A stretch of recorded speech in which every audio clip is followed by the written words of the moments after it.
Als ik één thema moet kiezen, dan is dat toch klimaat. Want ik denk dat dat de komende jaren een steeds grotere rol gaat spelen in al onze levens.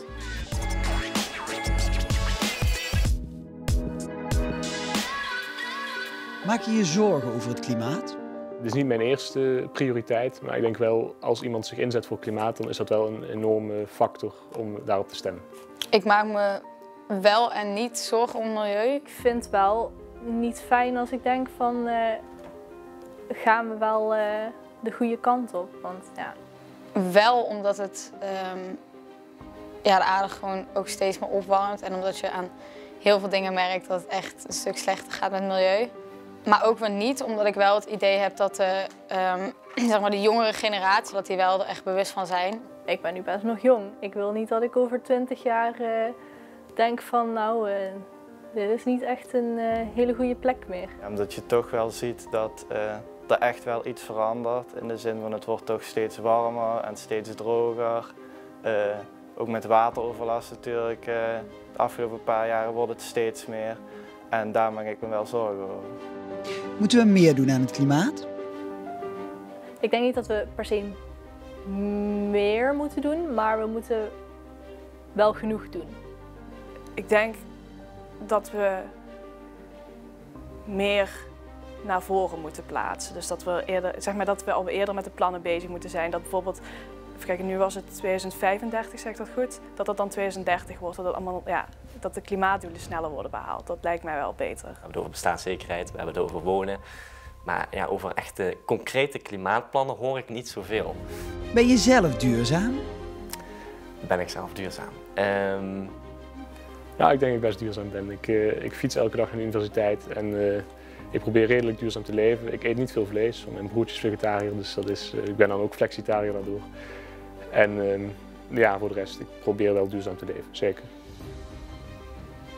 Ik kan duurzamer worden, dat wel. Ik denk zelf niet echt, als ik heel eerlijk ben. Ik denk dat ik duurzamer kan zijn.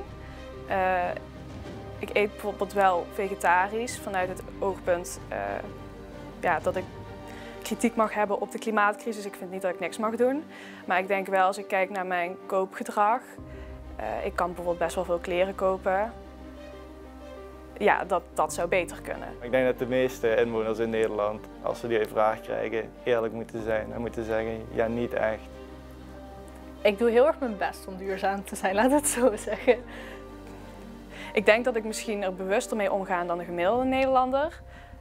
Maar ik ben niet het ideale voorbeeld. Ik rijd niet zoveel met de auto, ik ga veel met OV. Ik ga veel met de fiets. Ik probeer het afval goed te scheiden.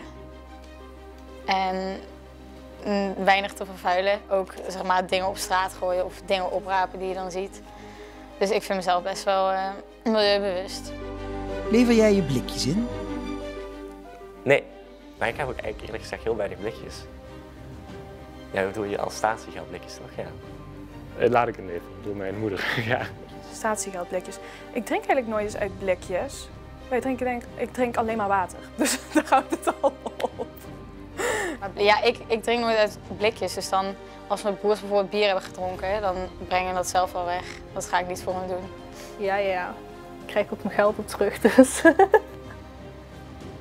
En ik weet niet zozeer of ik me zorgen maak voor mezelf, maar wel in een opzichte van als ik later kinderen zou willen, zou dat ethisch zijn? Is het lief, zeg maar, of is het een beetje egoïstisch, zeg maar, om hun in een wereld te brengen die misschien niet helemaal de goede kant op gaat. Klimaatgewijs gezien, zeg maar. Een klimaatdilemma. Veel kinderen of weinig kinderen? Weinig kinderen krijgen. Ik denk dat weinig kinderen beter is. Ik ga niet mijn kinderkeuze laten afhangen van het klimaat. Wat is veel eigenlijk? Wat is veel? Ik wil er niet heel veel, maar ik wil er wel in ieder geval 2 of zo. Ik wil heel graag heel veel kinderen, maar ja, inderdaad, een dilemma.